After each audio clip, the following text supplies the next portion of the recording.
Oh, we're so busy talking. You all are missing the conversation. We're already getting into it with Liz, who I'm not sexually harassing when I say, Liz, good morning. How you doing? And what if I tell you I love you? What if I tell you I love you? Hey, I really love you. I really love you. Again, it's in the Hello? context. It's in the context.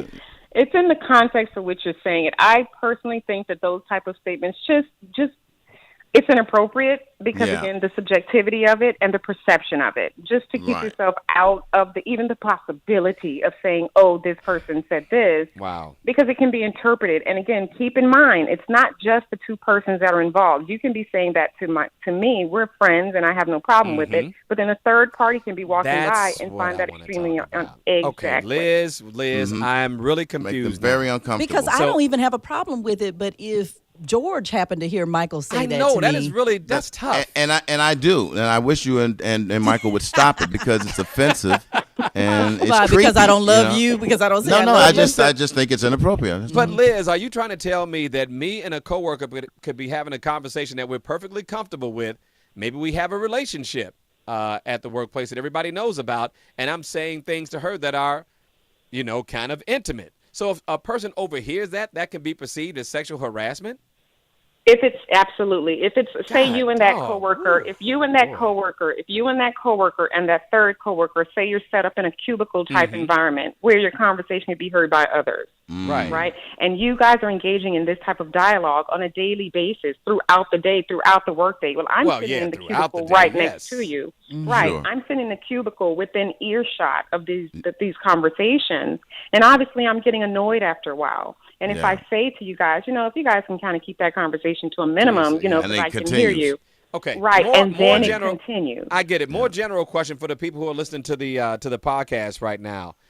What is the process of reporting sexual harassment? Because you can't just say they do it and then they get fired. I would hope. Isn't there a process of Do you have to have witnesses? Do you have to tape them doing it? What? Absolutely.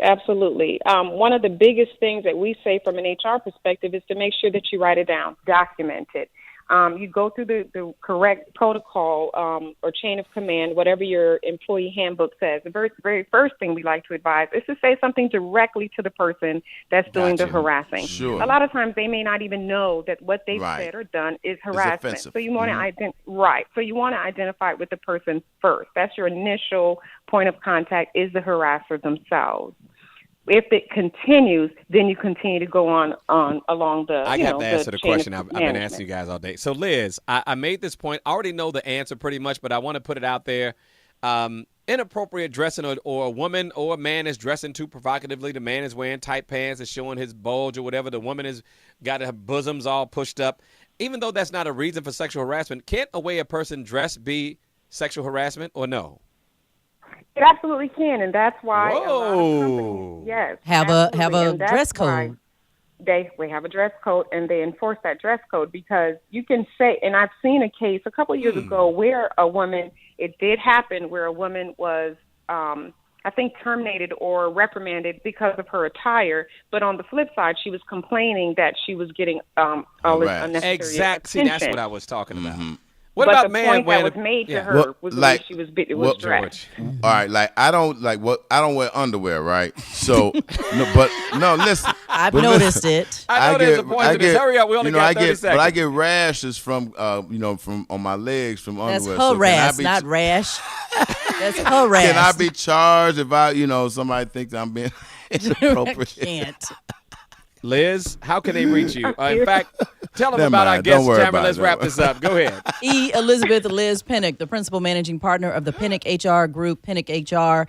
And you can check her out at PinnockHR.com. That's PINNOCKHR.com. Thank you very much for being on the show, Liz. Thank you so much.